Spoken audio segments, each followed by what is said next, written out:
Hey everybody, welcome to Pop Culture Philosophers. I'm your host, Rockin Robbie Billups, and we got a special treat for you today. We're having a conversation with an amazing comic book creator. This will be the third time he's on the show. Always a pleasure to welcome him back. Everybody, give it up for the one, the only, Tom Sniegoski. How you doing, my man? Good. How are you? Thanks for having me back. Of course. Thank you for coming back, man. We really do appreciate it. I know you're busy, got a lot of fires burning, a lot of plates spinning, right? Well, that keeps me out of trouble. Well, good. Comics are good for keeping people out of trouble, right? They really are. Well, man, you've congratulations on Herculoids. It's been a massive success at my comic shop, and I've been hearing lots of good things for it. We've had 2 issues so far. I believe the third one might be out next week, in the next week or two. Yeah, I'm not sure the date. I know it had been pushed back a little bit, but yeah, I think it might be next week. Yeah, I've been really, really enjoying it. When you were here last time, we were talking about it, and you said that you wanted to expand on Herculoids as a concept, on the characters, why this planet's so important. 2 issues in, I think you've done the mission so far, and now I'm really excited for what's to come. What is to come, and what's the journey been like so far with the 2 issues released? Well, as far as like the journey goes, I mean, the response has been great. I mean, I'm really excited, but that even people who don't really know who the Herculoids are, seem to be enjoying it. They seem to be kind of tapping into kind of what I'm doing. So that's cool. That's really fun. As far as like the stuff ahead, I feel like saying to people, Joe, just wait. If you like these 2, just wait. Just wait. The first 2 was me kind of setting myself as well as readers, kind of like setting it up, like so people wouldn't just get like dropped down into the middle of something and really have no idea who anybody is, what this world is. So it's kind of like almost like putting all my chess pieces on the board. And now with like, I'd say like issue 3, issue 4, that's when we start to get into this like mysterious like subplot that would take us to the end of the run. Heck yeah. Yeah, it's very fun. It's very fun. So you still having fun writing it then? Oh God, yeah. I mean, I've been like I've said before, I've been like waiting a long time to write these characters. So I'm taking every ounce of joy I can get out of it. Heck yeah, as well you should, because it's well earned. And the book's been great. Like I was telling you before we went live, at my shop, we have never sold so many copies of Space Ghost, Thundercats, Herculoids, Johnny Quest. It's insane, and it's not just the older fans that one would expect. Right, that's definitely what you expect. Yeah, yeah. So it's really cool to see like 20-year-olds buying up Herculoids comics and stuff like that. It's really, really exciting, the new life that you and all the other creators over at Dynamite have put into some of these properties from Hanna-Barbera. It's really exceptional. It's really, really cool stuff. It's been a complete honor getting the chance to do it. I mean, it's really, really kind of it sounds stupid, the whole dream come true thing, but it really was getting that opportunity. Heck yeah. All right. Well, you got a new one on the horizon. Yes. Vampirella Armageddon. Yes. So another Vampirella book from you. Now, yep.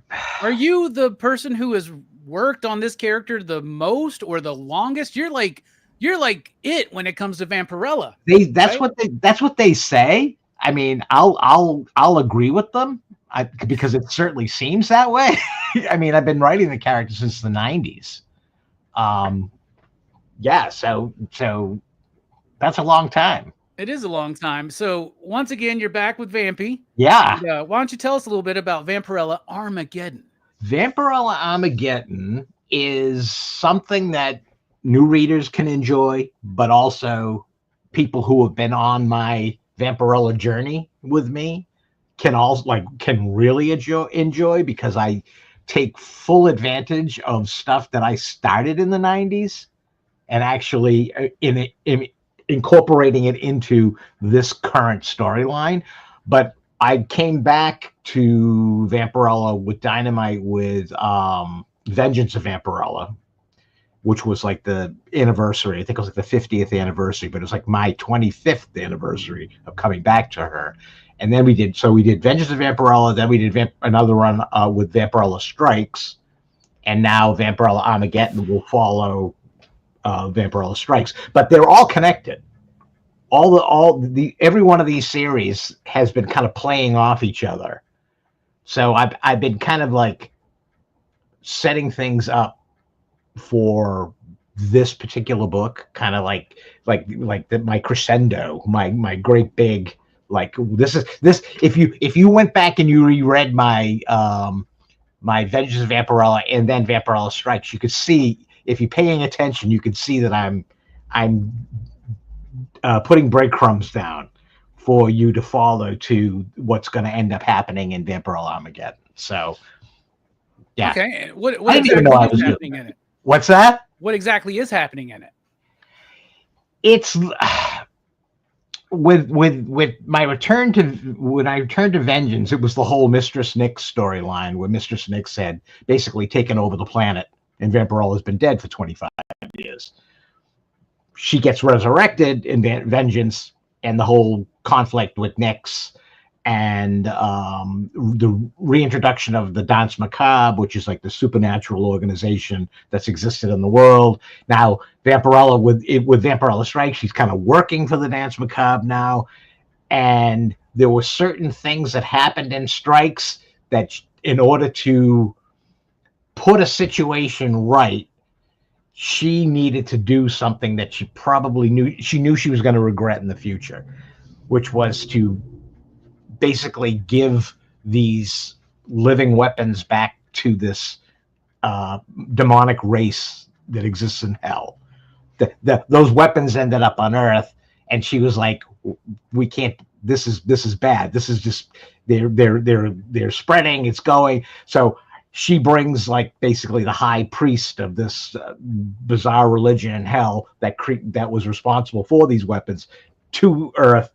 He reclaims everything. He left, and she was kind of like, I don't think that was a really good thing for me to do. Well, it wasn't, and that's what Armageddon is. There's a gigantic war going on in hell that she feels that she's responsible for, and she's going to try to correct her error. Oh, awesome! And so you said these threads have been laid since you came back to the character a few years ago. Yeah. Now, were some of these ideas that you're playing with in these last couple series and this one, were these ideas you had back in the 90s, or were these new ideas that came about?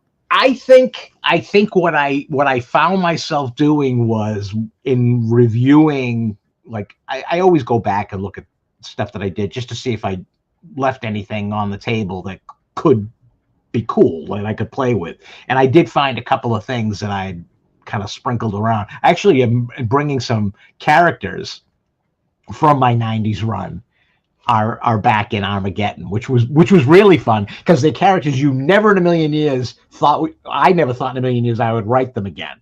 You know, kind of like, in my earliest days of comic book writing, I never thought I'd see these characters again, but here was the opportunity, and they were kind of cool characters. So I was like, oh, why not drag them in? This might be really fun. And it has proven to be really fun. So I'm pretty sure that your previous two Vampirella series to lead into this have been collected in trade, right? So people can get caught up by those trades. Yeah, I think Strikes, I think Vampirella Strikes, I think the first one is out. I think a second one is due out any day now, type thing. Okay. So yeah, but I believe the full run of the 25 issues of Vengeance of Vampirella have been collected. So, okay. Yeah. Cool.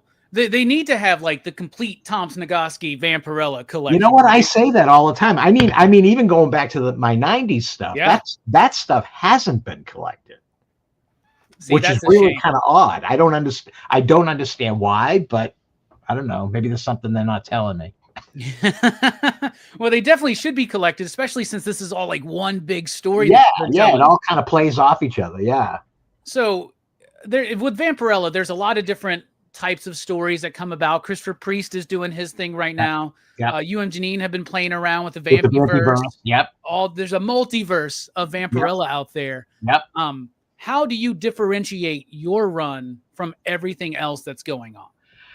I mean, my run, it's funny because my run has less of a, that, like, the original origin of the character had that whole Draculon and she's from another planet and blah blah. Yeah. My original run basically got rid of that and said that was just like an implant in her brain. That wasn't true at all. And my stuff had almost like a biblical connection with Lilith, which is the first bride of Adam from the Garden of Eden and stuff like that. Lilith is Vampirella's mother in my run. So my run had a much more stronger supernatural thread that ran through the book, and I'm still playing that big time in Armageddon. How did you initially get involved with the character back in the day? How did that all happen? Yeah. Oh God, that's actually a pretty good story. I was doing a convention in New York. I think I don't even know what comic I was promoting. I think it was something that I had done for Caliber. I think it was a black and white book I did for Caliber. So I was set up. I was at a table, and I noticed another table kind of over to the side of me, and it was a great big sign that said Harris Comics. And I had never heard of Harris Comics at that point, and I don't think anybody had heard of Harris Comics at that point. So the table was manned by a woman, and I was kind of like, oh, and I could see they had like I think Harris at that time, the first thing that they did was a miniseries that Dark Horse distributed. I forget what it was, Morning in America. I think it might have been called Morning in America, Vampirella Morning in America. It was like a prestige format, black and white comic. I think Kurt Busiek wrote it. Busiek wrote it, and Richard Howell drew it.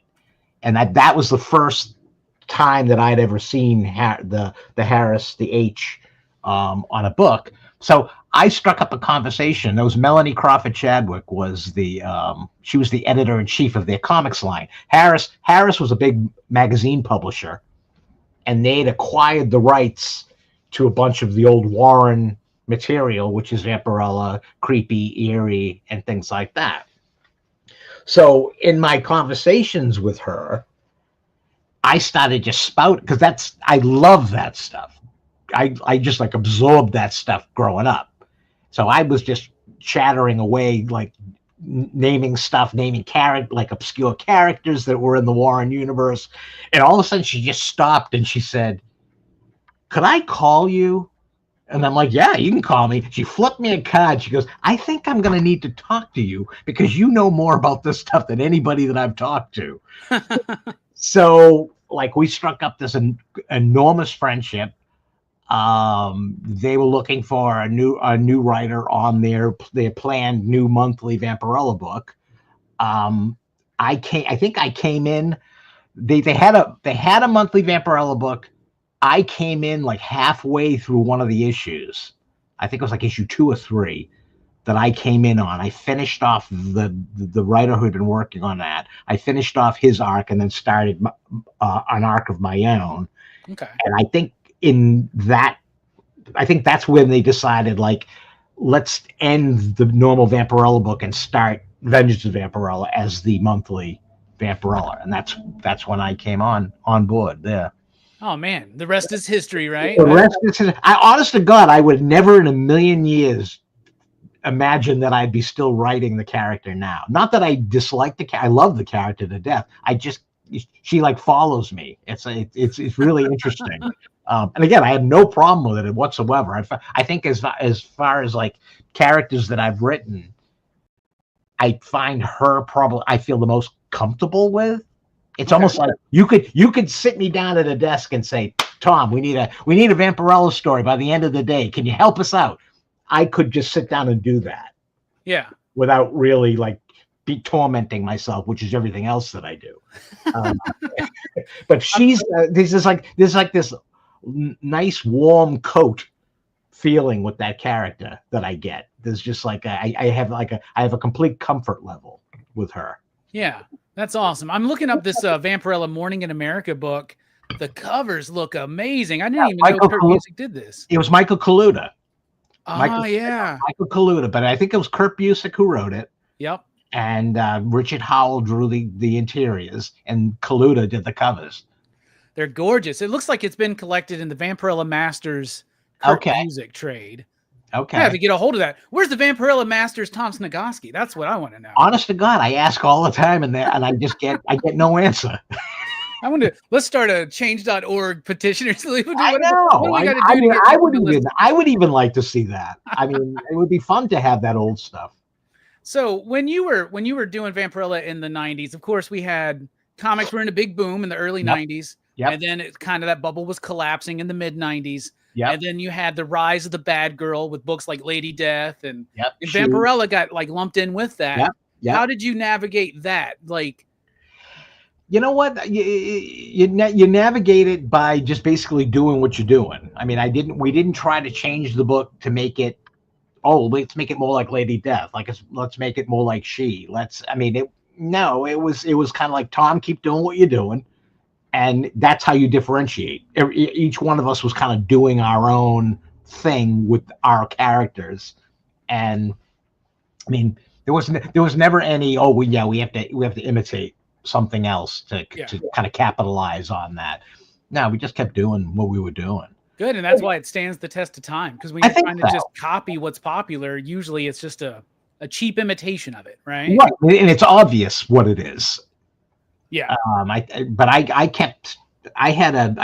had big plans, so I just kept going ahead and doing the stuff that I intended for the character.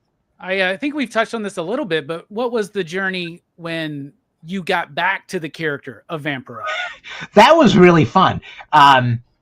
There was a brief return where they did another Vampirella Strikes, which was, I think, like 6 issues, and they asked me to do that, and that was just me coming in and going, all right, here's a nice little 6-issue Vampirella story. There was like no giant plans. There was no connection to the past or anything. I just did a nice little 6-issue Vampirella series, so that was fun. But then I went away again, and then I forget what year it was, but it was in San Diego.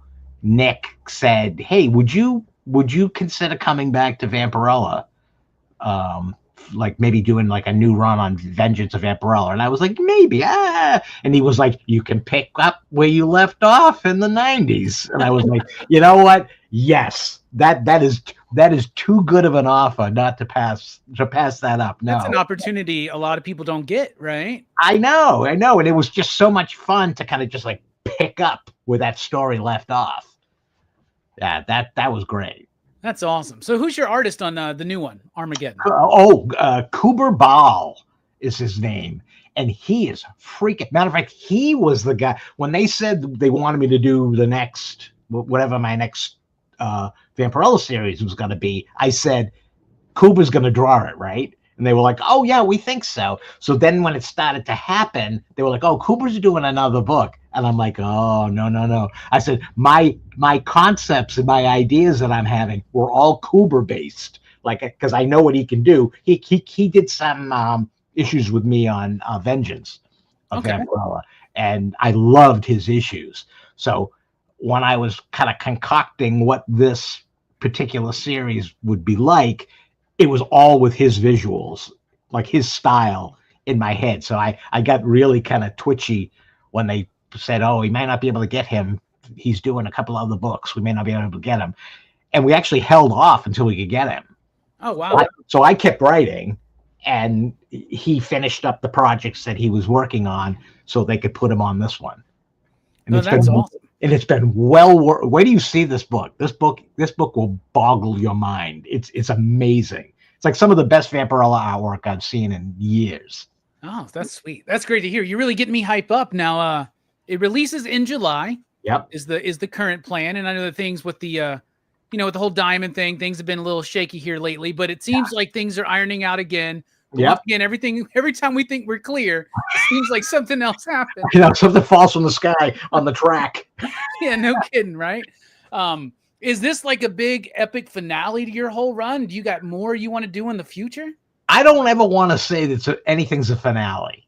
I mean, again, with this character, if they said to me, yeah, all right, I think we're done with you, I could leave and say, all right, yeah, I had a good run. I had a lot of fun. Or I'm going to go off and do my other stuff.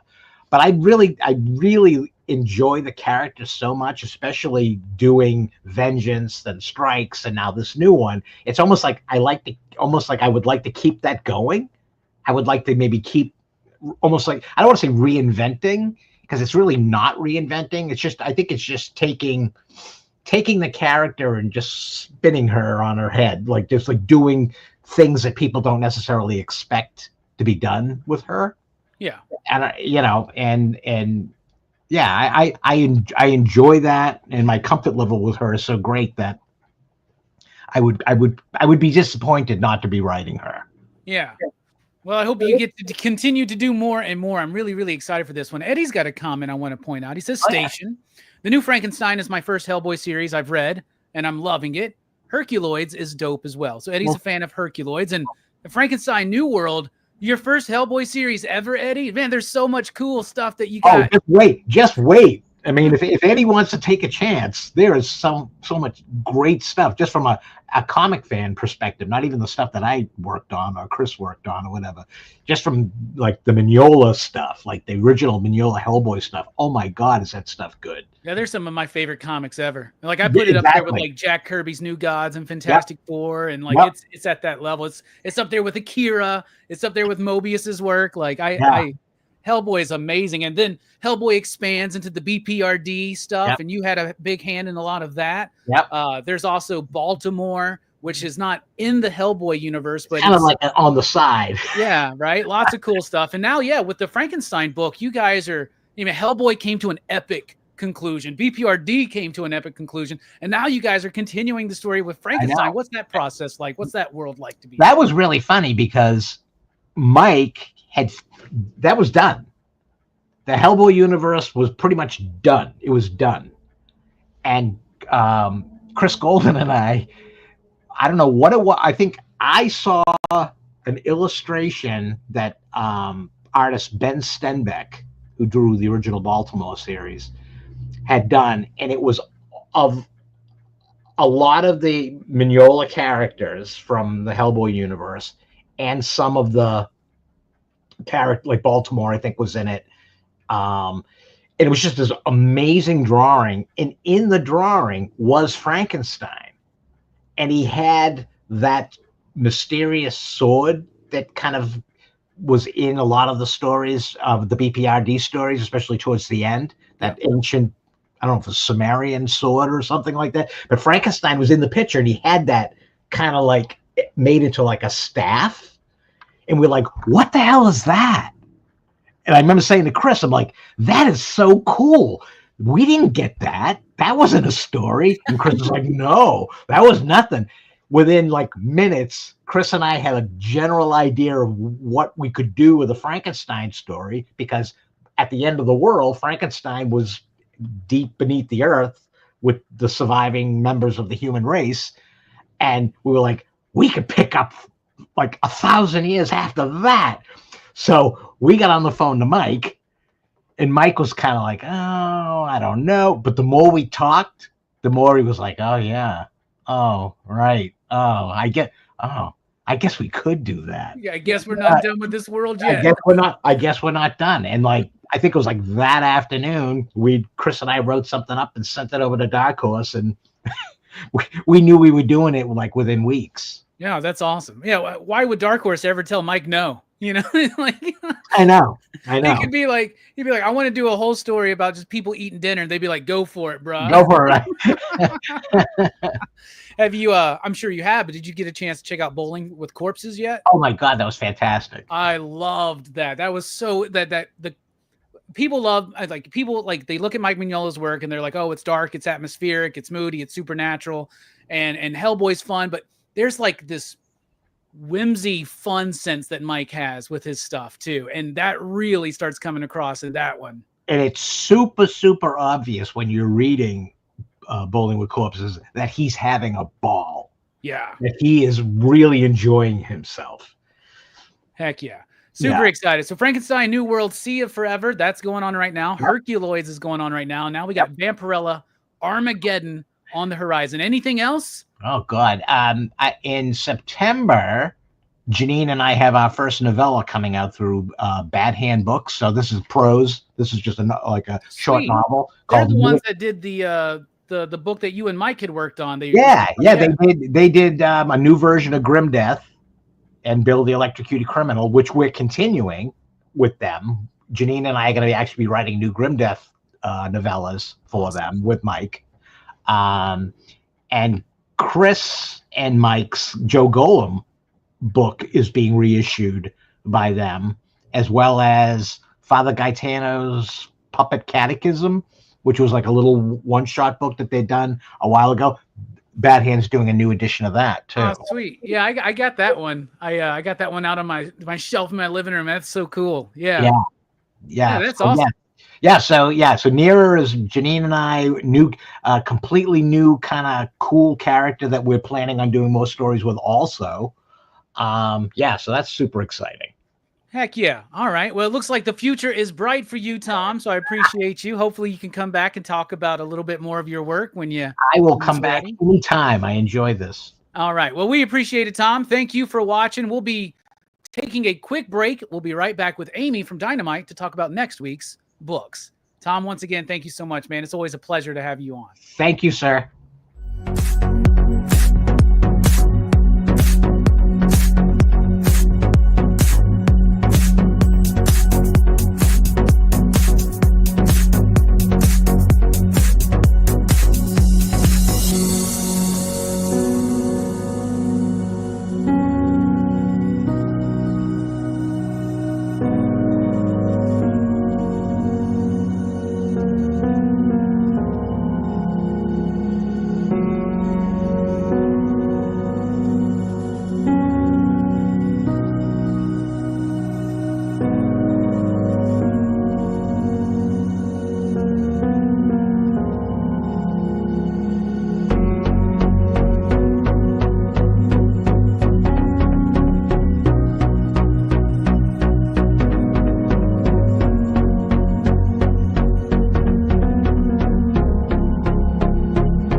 All right. It's always a pleasure to have Tom Sniegoski on the show. That was his third appearance, y'all.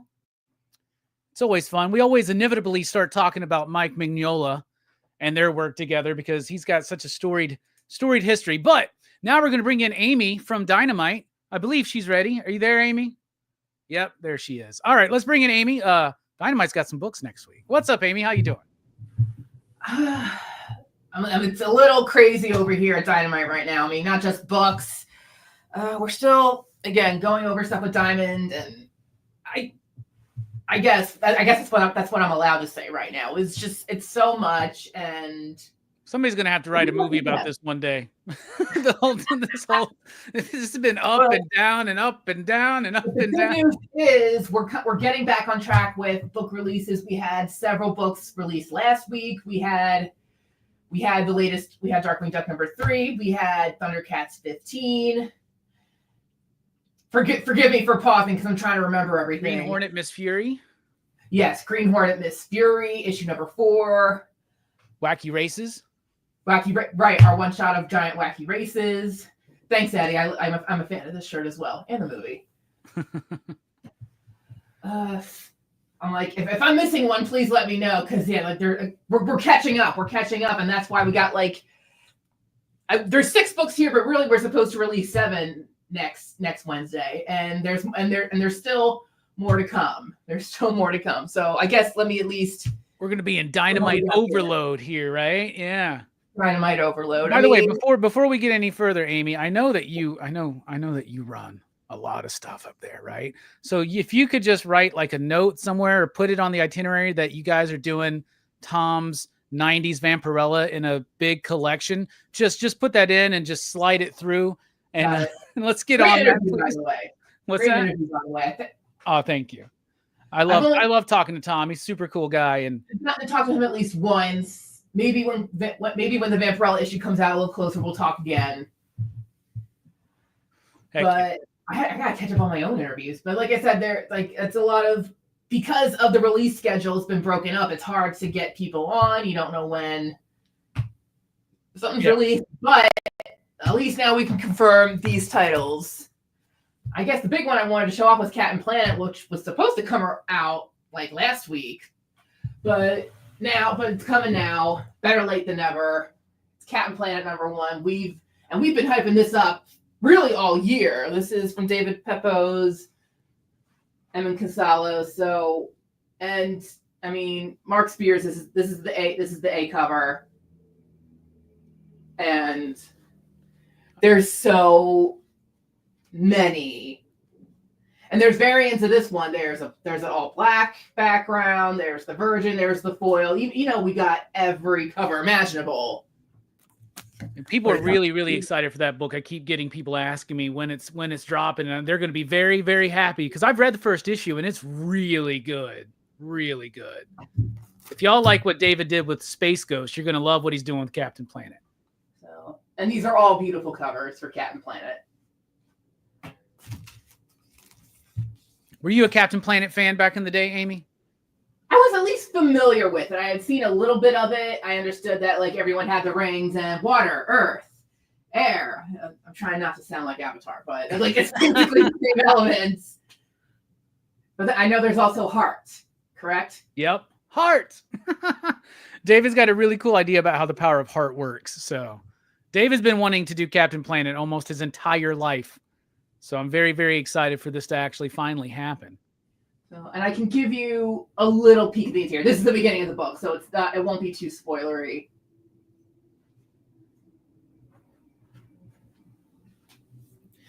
So yes, I'm happy to say to everyone that yes, Captain Planet's finally coming out next week.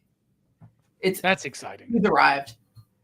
Like I said, I know people are really waiting for it. Eddie, if your shop didn't get Wacky Races yet, there was a kerfluffle with cover A. So hopefully your shop will be getting it soon. The other #1 that was supposed to release a little bit sooner was the big crossover of Space Ghost and Johnny Quest. Space Quest. Appropriately named. Say again, I'm sorry. Appropriately named Space Quest. And of course, written by Joe Casey. It's the same team from the Johnny Quest book. It's basically the next volume. We had Joe on talking about it. He's very excited. He's been doing a great job with the. Yes, Sebastian Perez comes back to do the art. Yeah. Little, again, not too spoilery sneak peek. At least you guys can't really read it unless you have like Super Sight. Yeah. But yeah, I think Mark Spears does the covers again. He's doing a lot of covers for us. Like I can't wait till I show off the Silverhawks one that's coming up next. But not just Mark Spears, Joshua Middleton, Derek Chu, Ben Oliver are all doing covers. Like, let me show off the Derek Chu cover. Oh, that's gorgeous.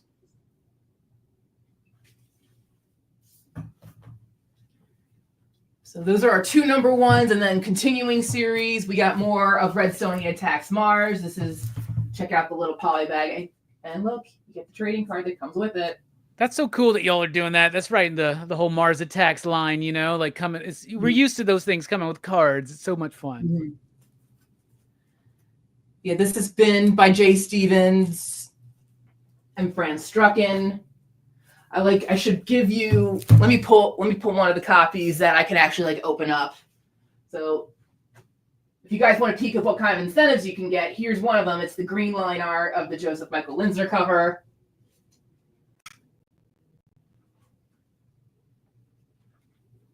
And yeah, a little interior sneak peek of the interior. Were you a fan of the Mars Attacks movie, Amy? I need to rewatch it, really. It's been such a long time. But I remember it being, it's a cheesy B movie because that's what it's supposed to be. That's what it's referencing and all that. Yeah.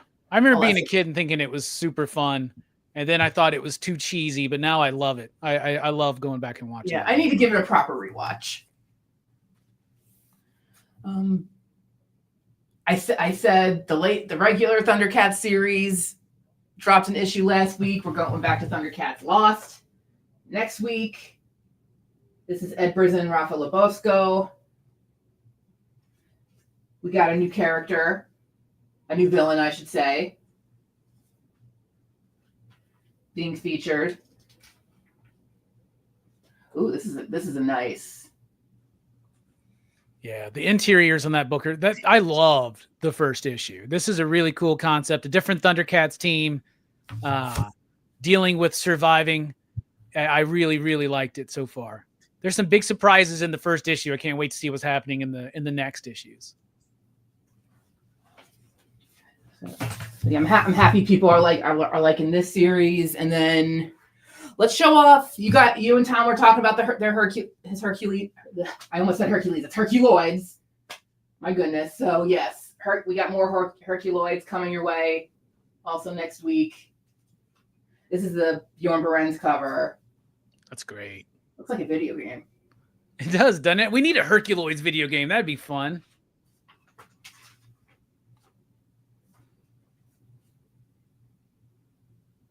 Yeah, Russo's killing it on those interiors, making it look like the old school cartoon, but still making it feel modern. Let me show off some other covers. And like I said earlier, there's so many variants of each of these covers. Again, I can't show them all because I don't have the room. And then I really did also want to show off. We got also. I get so excited that my brain just thinks of these things faster than I can't keep up with it. I was gonna say we also have more Silverhawks coming, and it's another Mark Spears cover. It's one of my favorite covers he's done for Silverhawks too, because it's got Monstar on it. One of my favorite characters. I love him. One of the versions of, and then let me show you. He also has one with the logo. So here's another variant of it. Oh, very cool. Mark is killing it. He was at our local con this last weekend, and he had probably the biggest line all weekend long out of everybody. I'm not surprised. Everybody. It's crazy. I think more people came through his line than William Shatner had. Oh, wow. Yeah. I've been loving Silverhawks books too, by the way. Thank you. I'm happy that really all these series have been getting good feedback, and I'm excited for people to see Captain Planet and the Space Quest. I know we have more. I know we have more Space Ghost coming out later this year. We got the next run coming up. Y'all just announced a new run of Space Ghost, same team, but continuing the story. So that's cool. I know that when I talked to David in Orlando, he was really hoping that he was going to get another series because he's got so many ideas, and so I'm very happy. The book's been very successful, and people in my shop are still loving it. I really think it was our best reviewed series from last year, and I'm really happy that everyone's enjoying it. So hopefully, which I really have complete faith in David and the team. So there's more Space Ghost coming your way. We still have the Thundercats and Powerpuff crossover happening. I have to double check that date because now I'm like, when was that coming out again? Oh my gosh. Well, everybody can get their first taste tomorrow on Free Comic Book Day. So definitely check that. Also, the Demona Gargoyles book is available too. So go to Free Comic Book Day tomorrow and grab up some of the Dynamite books as well as everything else. Lots of good. Demona, the Thundercats Powerpuff Girls Free Comic Book Day issue is so much fun. And I had Paulina and I can't remember his name right now, but I had them both on the channel, and they were so cool to talk to, and hearing what they have planned for that book and the energy they're going to put into it. So much freaking fun. And I know you're a Powerpuff Girls fan, so. Duh. So yeah, I'll be reading that series. There's a summer Powerpuff issue coming out later this year, which I'll be all over. We got some exciting summer stuff. We got to finish all the spring releases first. We got to catch up on that, but yeah, we're planning a lot for the summer too. Heck yeah. Well, thank you so much, Amy, for showing. You want to go through them again real quick? I should say, even though it's not pictured here, we're also supposed to have Zootopia #3 coming out. it wasn't brought up from the back yet. And like I said, I don't really have a lot of room. But Zootopia #3 is also supposed to be released next week. So Disney fans, keep an eye out. Awesome. But yeah, Captain Planet #1, Space Quest #1, Herculoids #3, Silverhawks #3, Red Sonja Attacks Mars #2, and then Thundercats Lost #2. And then the week after that, I should probably come back on next week too, because again, we're catching up. So much more is coming. Yeah. Well, Dynamite's it's nice to really get caught up. good. Everybody's been fiending for their Dynamite books, and so it's nice to know that they're coming. They're right here. They're on the way, y'all. They're going to be here next week. So I know this last week on the weekly review, I got caught up on Darkwing Duck because there was like a bunch of like just delays and Diamond and this and that, not just, you know, with like holding back releases, but just like things not showing up or things showing up not on time. And I just did a big catch up on Darkwing Duck and DuckTales and all that stuff just to have it fresh in my mind again to talk about. And I love what you guys are doing right now. Real quick, have you seen Sinners yet? Yes. I have not. I last week was our big local con, so I haven't had a chance to go see Sinners yet. But I'm thinking about planning a double feature early Sunday to go see Sinners and then Thunderbolts is my plan. Interesting double feature, but I think, because I've seen both of them. I just saw Thunderbolts last night.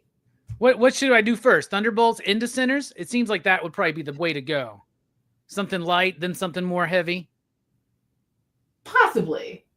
Although Thunderbolts does deal with heavy themes, it felt so fresh how they handled it. Like, especially the third act felt so grounded to me. Oh, cool. And I know a lot of people have been complaining, like the Marvel third acts, they're big, they're CGI heavy, like, and this did not feel like that at all.